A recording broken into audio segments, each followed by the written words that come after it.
Dando continuidade à nossa série Pílulas de Abstinência, vamos conversar agora sobre o princípio da influência do comportamento abstêmio. Veja que interessante. O abstêmio tem um grande poder de influência sobre outros abstêmios. O raciocínio é o seguinte, eu vou citar aqui um texto de um livro que diz assim, é um livro da doutrina dos grupos anônimos, né? Esse texto que eu vou citar especificamente é da doutrina dos alcoólicos anônimos. Aqui diz o seguinte: nada tem de ser mais inútil ao abstêmio do que aqueles que não foram adictos lhe pedindo para parar de usar drogas ou álcool. Por que ocorre isso? Como nós vimos em outro princípio, o busilis da adicção tende a ser o egocentrismo, é o núcleo egóico, é o grande entrave, é o grande travão no processo de adicção. Na abstinência, o busilis, o centro de tudo, tende a ser a manutenção da condição de abstêmio. Lá na adicção se desenvolveu muito esse egocentrismo, esse núcleo teimoso e egóico na pessoa. Isso faz com que na abstinência ela só consiga receber ordens, só consiga receber sugestões, indicações terapêuticas de pessoas que já passaram pelo mesmo processo que ela. Eu diria assim, o exemplo muito comum é que muitas vezes um terapeuta, um psicólogo, um psiquiatra, ele dá uma sugestão pro abstêmio seguir. Ele sugere algo. Só que outro abstêmio também faz essa sugestão. E a tendência é que a pessoa siga a opinião do abstêmio e não do terapeuta. Isso é muito comum nos grupos anônimos.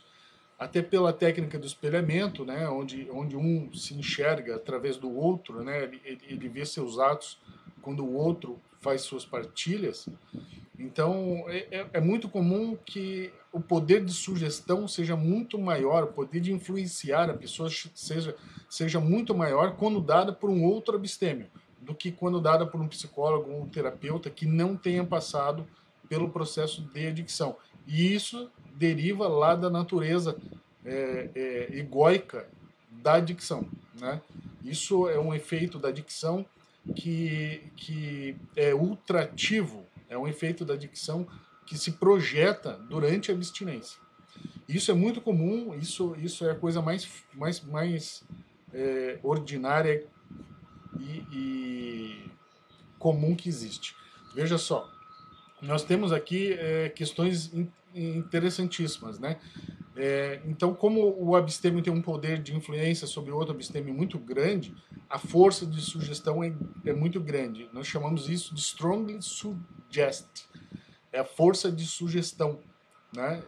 O feedback dado por um abstêmio, ele tem um poder de impacto muito maior do que o feedback dado por uma pessoa que não teria vinda, não é oriunda daquele passado adicto. Isso tudo é o princípio da influência do comportamento abstêmio. Um comportamento de um abstêmio tem um grande poder de influência sobre o comportamento de outro abstêmio. Essa é a ideia desse princípio. E isso denota a importância do abstêmio tomar muito cuidado com suas palavras e com suas sugestões para o outro abstêmio. As sugestões têm um grande poder de persuasão, um grande poder de impacto na outra pessoa e por causa disso devem ser dadas com muito cuidado.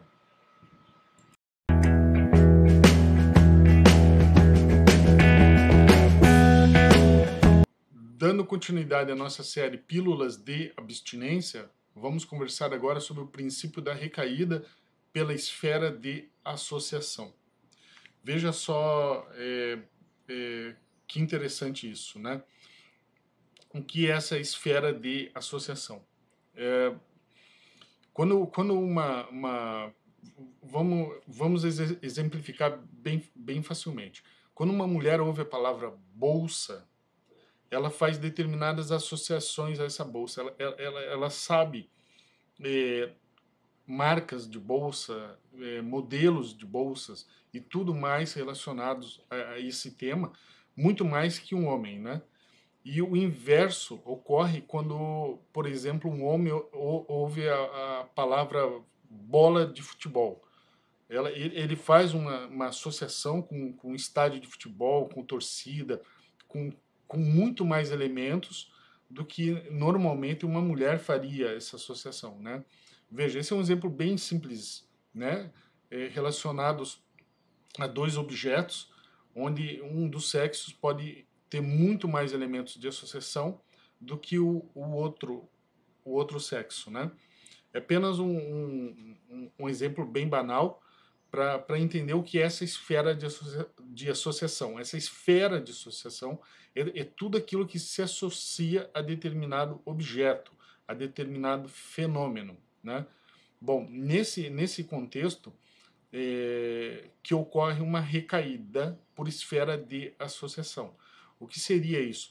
Quando a pessoa fala o nome de determinada droga ou álcool, ou quando a pessoa faz determinado gesto característico, quando ela assiste um filme onde tem cenas de droga, de consumo de drogas ou álcool, tudo isso forma na cabeça da pessoa que veio de um passado adicto, do abstêmio oriundo de um processo de adicção, tudo isso forma na mente dessa pessoa uma esfera de associação enorme, muito grande. Então, todo esse conjunto de elementos vem automaticamente, é um pensamento automático, ele faz parte da memória do abstêmio. E ele forma essa esfera de associação.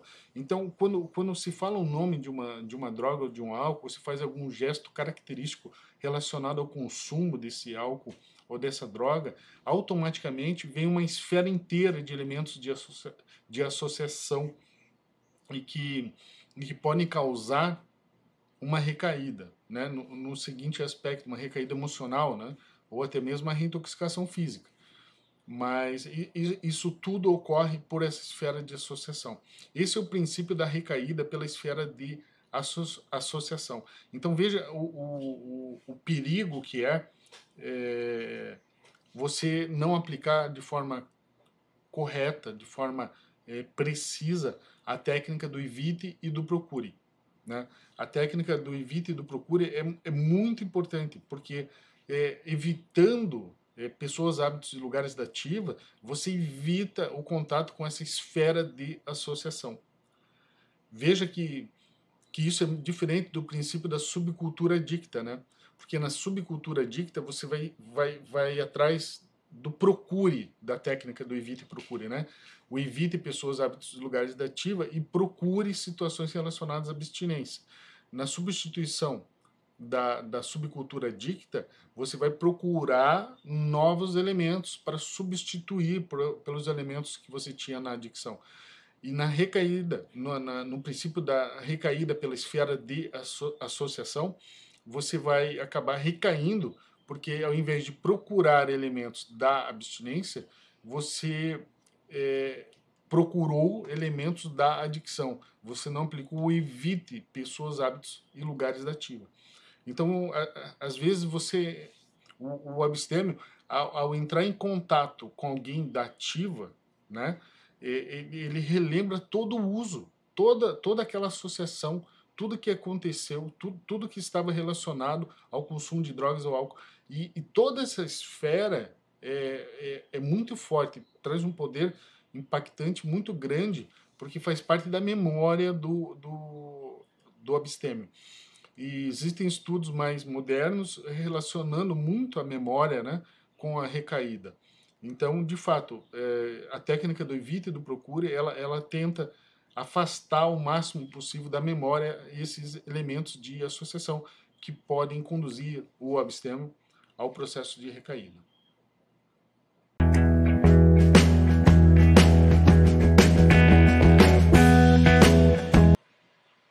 Dando continuidade à nossa série Pílulas de Abstinência, Vamos conversar agora sobre o princípio da vulnerabilidade emocional do abstêmio.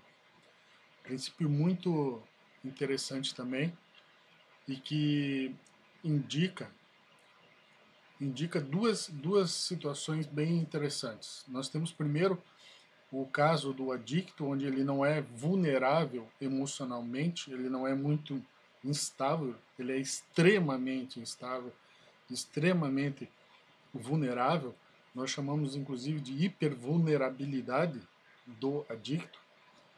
E na outra ponta, quando se inicia o processo de abstinência, nós vamos ter um aumento progressivo do equilíbrio emocional e da estabilidade emocional do abstêmio.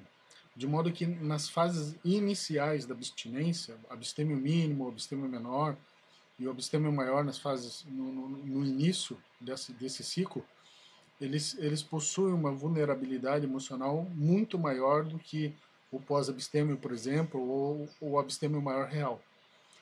Então, é importante entender que existe um crescimento, né, uma evolução progressiva na estabilidade emocional do abstêmio. Mas, via de regra, eles são vulneráveis emocionalmente. Alguns aspectos dessa vulnerabilidade podem ser combatidos automaticamente quando se enfrenta questões como a autopiedade. E, entretanto, por ter tido um passado adicto muito desgastante, essa vulnerabilidade tende a acompanhá-los por longos períodos. A boa notícia é que durante o processo abstêmio, a tendência é que isso mude, que isso se torne mais estável e gere maior equilíbrio para a pessoa.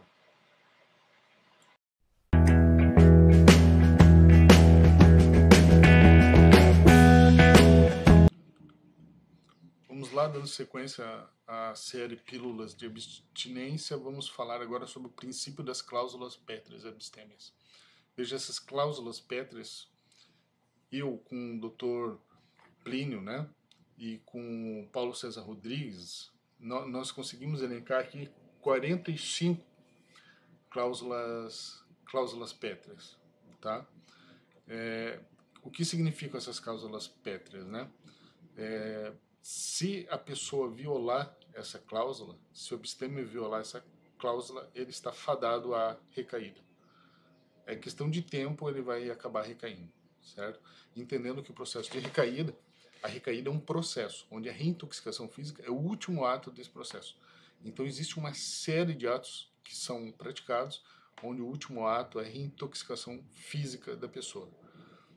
Normalmente, a regra é que quando ocorre a reintoxicação física, já houve a reintoxicação emocional, por exemplo. Então, essa sequência de atos que significa o processo de recaída. Isso será estudado em outros vídeos, né? Sobre o processo de recaída visto pela abstemiologia. Agora, eu com José Plínio do Amaral Almeida e Paulo César Rodrigues, do Grupo Anônimo, né? E o Dr. Plínio, o assistente social, e terapeuta em dependência, um outro abstemiólogo, né? Nós conseguimos elencar 45 cláusulas, quer dizer, existem 45 pequenas condutas que, se forem violadas, com o tempo geram a reintoxicação física da pessoa. Algumas delas já significam a reintoxicação física. Então essas são as cláusulas pétreas abstêmias. 45 pequenas condutas. Vamos falar de 3 que fazem parte maciçamente de grupos anônimos, né? O só por hoje, evite o primeiro gole, primeira dose. Insanidade é fazer as mesmas coisas esperando resultados diferentes. Essas 3 regras estão presentes nos grupos anônimos, certo? Detalhe que o só por hoje, nós vamos estudar isso com mais detalhes no decorrer do curso, mas o só por hoje ele tem uma tríplice referência. Só por hoje é, ao mesmo tempo, 3 coisas. Ele é princípio, técnica e efeito da abstinência. Então, se você quebrar o só por hoje, ele é um princípio, quer dizer que você já recaiu. Você usou drogas ou álcool, então você já recaiu no sentido de reintoxicação física. Provavelmente você já estava em processo de recaída faz muito tempo, né? O evite primeiro gole, primeira dose também. Se você quebrar, quer dizer que você recaiu, né? Se reintoxicou fisicamente. insanidade é fazer a mesma coisa esperando resultados diferentes. Aqui é muito importante isso, né? Aqui nós encontramos pessoas, às vezes, que, infelizmente, fazem parte de determinado grupo anônimo ou fazem parte de determinadas... tiveram várias internações, mais de 50 internações, né?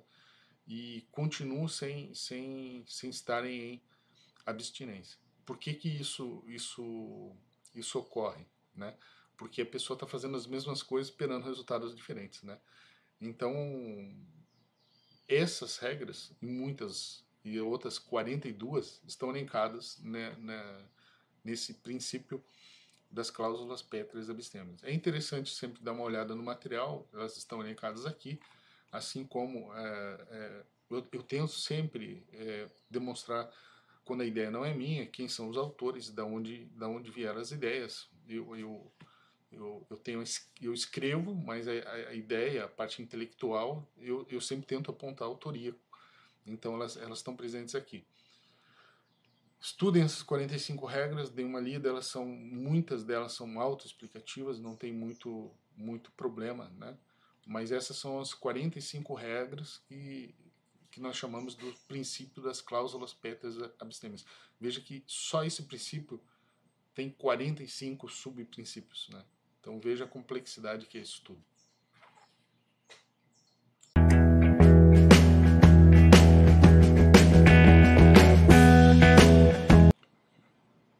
Dando continuidade à nossa série Pílulas de Abstinência, vamos conversar agora sobre o princípio das sucessivas fases de transição da ideologia abstêmia. Veja só, vamos olhar aqui um pequeno gráfico que tem aqui. É uma forma, esse gráfico é uma forma menor, reduzida, mais simplificada da escada abstêmia, né? Então, olhe só para o gráfico, nós temos o usuário, na verdade ele se divide em duas categorias, né? Que seria o mero usuário e o usuário abusivo. Embora eu entenda que não existe um mero usuário, né? Todo uso sempre é grave, todo uso de álcool ou drogas sempre é grave, mas tudo bem. Vamos entender que existem aqui na categoria de usuários dois usuários, o mero usuário e o usuário abusivo. Aí nós temos o adicto e depois as sucessivas fases de transição que ocorrem na abstinência, né? Então, olha só, os usuários eles têm um sistema ideológico de uso, um sistema ideológico que permite o uso. O que é esse sistema ideológico? É tudo, é todas as crenças, tudo o que ele pensa, tudo que ele acredita, tudo que existe que dá sustentação a esse uso. Isso tudo forma um sistema. Então, o conceito de que eu posso beber no final de semana, ou de que eu posso beber em alguma festividade, beber um direito meu, isso tudo faz parte do usuário. Não tem certo ou errado, isso faz parte do sistema do usuário, né? O sistema ideológico do usuário. O do adicto é um pouco mais grave, a gente chama de sistema ideológico do adicto, sistema ideológico da adicção. Consequentemente, existem sistemas ideológicos que ocorrem durante a abstinência, certo? Então, por que eu estou falando disso? Para a gente poder entender o que são essas sucessivas fases, né, da transição dessa ideologia. Então, o que vai acontecer é o seguinte: nas fases de abstinência, nessas fases posteriores, nós temos, posteriores à adicção, nós temos uma evolução, se é possível assim falar, né, do sistema ideológico. Então veja só, ocorrem com usuários ou adictos overdose. Aí, olha que interessante, a overdose não necessariamente resulta em morte. Overdose quer dizer que o consumo de drogas ou álcool foi numa dose superior ao que o corpo poderia suportar. Então, muitos mero usuários ou usuários abusivos têm overdose. Basta você imaginar que a pessoa bebeu e acordou no dia seguinte com ressaca. A ressaca é uma manifestação da overdose, de que houve uma dose superior a que o corpo poderia comportar no consumo de álcool, né? Então a ressaca é uma overdose. Existem também muitos casos de obesidade e que são uma overdose do açúcar, uma overdose de glicose, de carboidratos, né? Também pode ser entendido como overdose. Então veja que overdose é um conceito muito amplo. E é muito comum também em festividades a pessoa ser hospitalizada, né, nas festas de faculdade para tomar aquele dito, tomar o soro, né, porque entrou em coma alcoólica. Veja, coma alcoólica é uma overdose também. E não necessariamente se refere só ao dicto, pode ocorrer com um mero usuário ou um usuário abusivo. Qualquer um deles pode passar por essa overdose, né? Então esses são conceitos relacionados à overdose, são conceitos da adicção que não interessa muito para a epistemologia, tem uma relevância parcial, né? Agora, durante o processo de abstinência, nós vamos ter outras transições. Primeiro, nós vamos ter que anular o sistema ideológico que permitia esse uso e, posteriormente, nós vamos ter que superar esse sistema ideológico colocando um novo sistema ideológico que confronta aqueles pensamentos anteriores. Então, em vez de overdose, nós vamos ter overreading e overruling.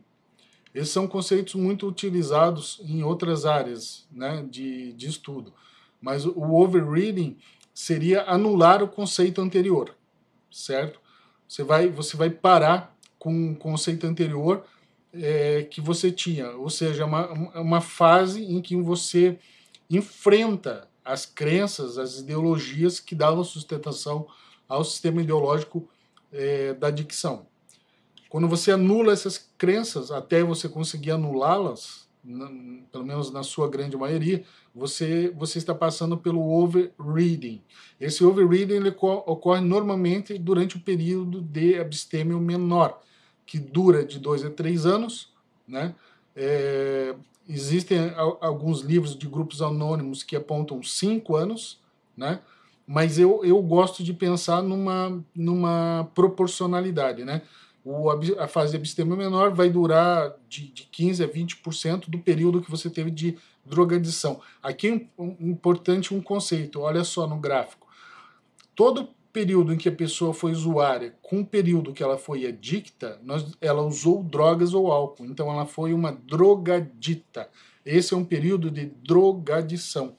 Mas dentro de todo esse período de drogadição, houve um pequeno período, às vezes não é tão pequeno, mas houve um período mais acentuado dessa drogadição, em que nós chamamos de adicção. Então veja só, a adicção é um período dentro da drogadição. Drogadição é um período que você usou drogas ou álcool. E a adicção é um período que você usou muito, né? Houve aquela compulsividade, uma obsessão e todos os outros sintomas que envolvem a adicção. Então veja só, durante todo esse período, né, você teve esses sistemas ideológicos, depois, digamos que isso tenha durado 15, 20 anos. Então, a fase de abstêmio menor seria algo em torno de 20%, por exemplo. Então, se durou 20 anos, você teria uma fase de abstêmio menor de 4 anos, certo? Vamos utilizar uma proporcionalidade. Eu gosto da proporcionalidade porque ela é mais subjetiva, depende de cada um esse período. Mas, na dúvida, né, não tem problema, pode usar 2 anos, 3 anos ou 5 anos, tanto faz, depende de cada um. Mas esse é uma fase inicial. Normalmente, nessa fase, overreading, você anula os conceitos que você tinha antes. E agora você começa a ter novos conceitos, uma nova ideologia, um novo sistema. Esse novo sistema, essas novas regras, são umas regras que superam os modelos anteriores. Nós chamamos de overruling, e ele dura até o final da abstinência, certo? E acompanha o abstêmio nas suas sucessivas fases abstêmias que vem depois. Então, esse é um conceito muito, muito interessante por diversos motivos. Primeiro, que demonstra que overdose, né, muitas pessoas podem ter, ele é um conceito mais ampliado, né? Depois que nós devemos anular com overeating e superar tudo com overruling, né? Esse aqui é um modelo simplificado da escada abstêmia. Vamos fazer vídeos posteriormente estudando apenas a escada abstêmia, certo? Então é isso aí. E o conceito, tá? Vamos fazer uma distinção já, que é muito importante na epistemologia, que o período de drogadição é o período de usuário com o período de adicto, e o período de adicção é só da adicção. Então é um período normalmente bem menor. Então a pessoa às vezes começa a usar álcool com 15, com 16, com 14 anos de idade, mas ela entra na adicção mesmo com 22, 23 anos. Então, dali em diante é que nós teríamos adicção, mas todo esse período seria da drogadição, tá bom?